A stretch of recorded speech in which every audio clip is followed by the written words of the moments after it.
Hi, everyone. Welcome to the very second episode of Empowered Women. And we have Yoselin Bugallo with us today. So I'm so thrilled to be on this series, and I was thrilled when you asked, and just to be in the presence of other fantastic empowered women like yourself. So thank you so much for that. Thank you, Yoselin, for being here. And we know you I know you as a great career advisor.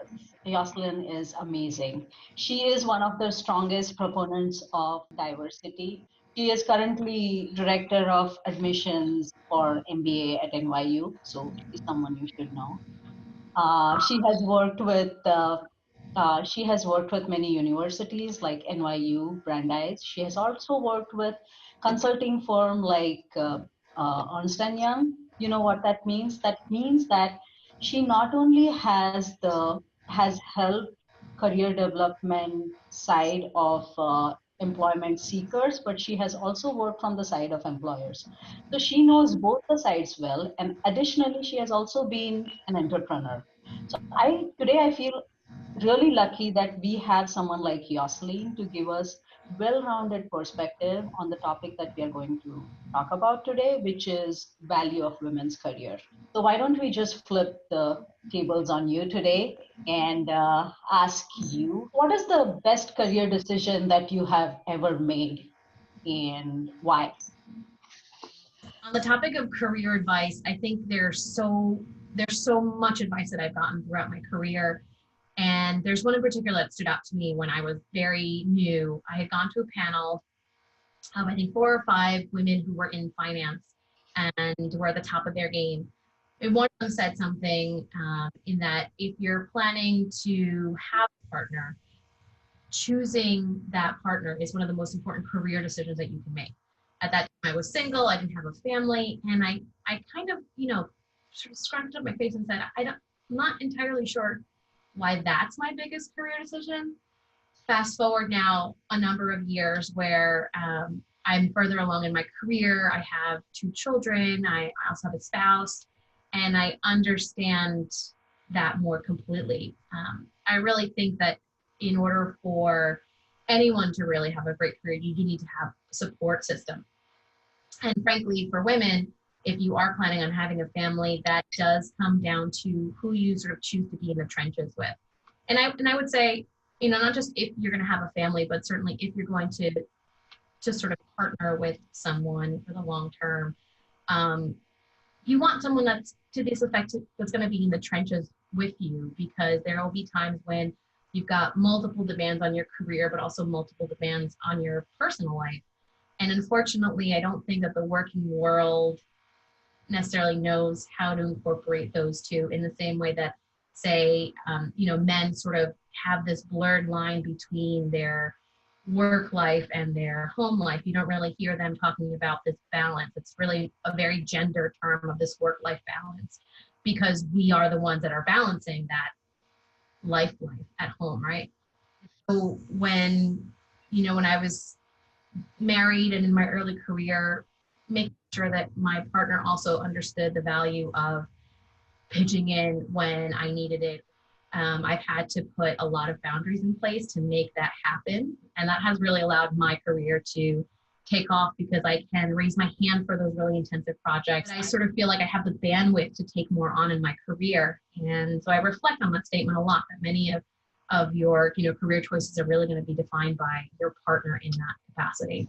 That is so true. And like we are so trained to look at our lives in buckets, like professional bucket, personal bucket, but we don't really live in buckets. What happens in our personal life, our support system, reflects on our career. And you also talked about boundaries, that you have been able to create certain boundaries at home. That made me think about boundaries at work. We tell women that learn to say no. What if are just saying no way too many times? Won't that like take away opportunities away from us? What do you think about that? Gosh, if you had asked me that question 10 years ago versus where I am now, it'd be 2 completely different answers. Just, I think there's a certain process that you sort of have to go through. When I was younger in my career, I raised my hand for everything. I definitely felt like I had more time to sort of put in the work, to log in the hours, to build my reputation. And I had a mentor who would joke around with me that I had like hot air balloon syndrome because my hand was going always up for things. And she gave me a really valuable piece of advice, which is curate your career. So look ahead to where you might want to be. And she said, don't just pick like, I want to be in this function in this industry, but give yourself a couple of options. And then using that template for the skills that are there, reflect on your own career to say, I need this skill set or I need to build that skill set. And look at opportunities through that lens as terms of, what am I going to get from this? How am I going to grow? How am I going to build my skill set? So once I started looking at through that lens, I realized that I was raising my hand for a lot of the same opportunities and not really growing, stretching, challenging myself, which, by the way, is scary. Where the whole support system comes in when you go home and you're like, I don't think I can do this. It comes and tells you, you can, and you will, and it'll be tough, but you'll be fine. And so I think learning how to say no in that capacity can be really helpful when you say, I'm going to curate these opportunities. So I learned how to say no and, which was, can you be involved in this? And I'm saying, no. And there's someone else that might be really great for this role. No. And instead of being the person that was just a hard stop, I kind of learned how to be the person that was the connector to somebody else's development. When I have said yes to things, it's because either it builds a skill for me that I wasn't, that wouldn't be able to build organically, or that it was going to scare me a little bit. The most recent one is that here at NYU Stern, I had the opportunity to the operations team. And I have been on marketing all of my life, marketing and consulting. So operations was a very new field to me. And I said yes. And I went home and I sat across from my partner and I said, do they know that I don't know anything about operations?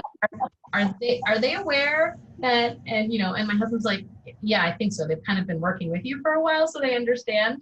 And so taking that leap was very scary, but at the same time, it was yes to an opportunity that I knew would build a section of my portfolio, of my career that I hadn't built out previously. So of course it was going to be scary. Of course I was going to be, but then, you sort of call on your support systems like we talked about before. And so as often as I've had said no in my career, I've also said yes. And tried to say yes out of a place of anticipation and out of a place of growth instead of a place of fear. I think that has been tremendously helpful. And when I look at that opportunity, it's those opportunities have always led to greater things. So I think it's okay to challenge yourself with the things that look scary, but also if you don't think that project is going to add anything, if you've done already 3 or 4 projects that are very similar, I think it's okay to say no and tap other people on the shoulder and help them grow too. Which is what we are doing. Empowered women need to empower other women.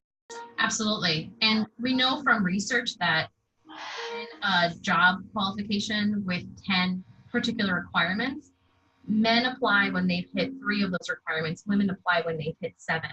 And so that always sticks with me in the back of my mind in terms of, am I taking enough of what would essentially be a risk in my career, but risk in terms of, I'm actually walking into this with less knowledge than possibly somebody else would have, right? But there's something that I'm bringing to the table.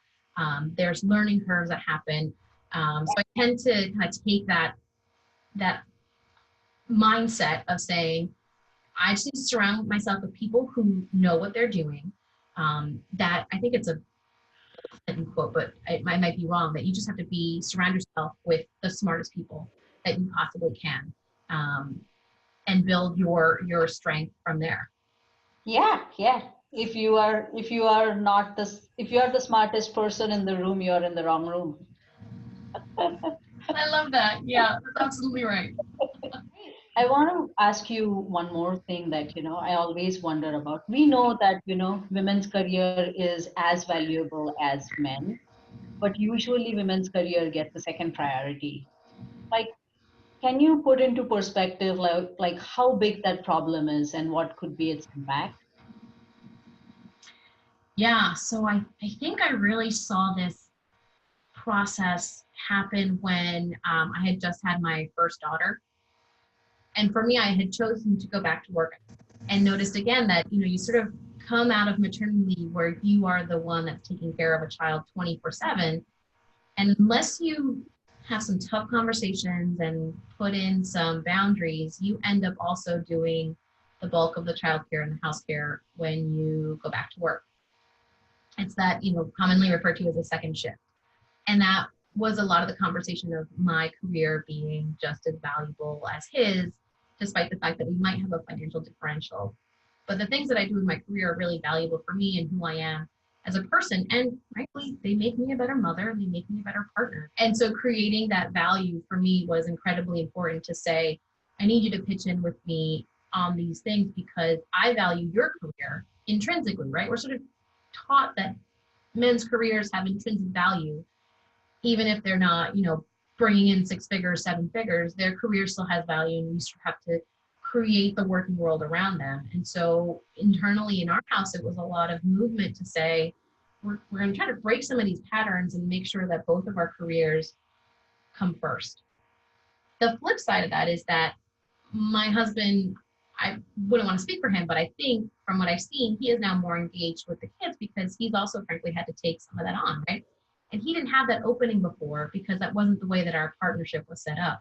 So in some ways, making my career more valuable has also given him the opportunity to make himself a stronger and more involved parent. And so setting these habits early on is only going to benefit us in the long term. Like, I was going to ask you because value in your career, it's not just important at home, it's also important at work. Because From what I've seen in my experience, when I walk into a new job, flexibility is one of the first things that I talk about. I think it's a larger question around talent management or creating the opportunity for people to put what is important first. thank you for talking about both sides. Thank you for talking about how to deal with it at home and how to create that expectation and flexibility at work as well.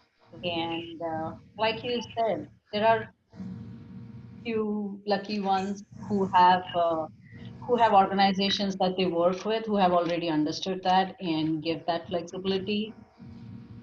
For others, we can say that look for organizations like that. And if you don't find organizations like that, then be strategic, be flexible at the same time, and keep on having those conversations.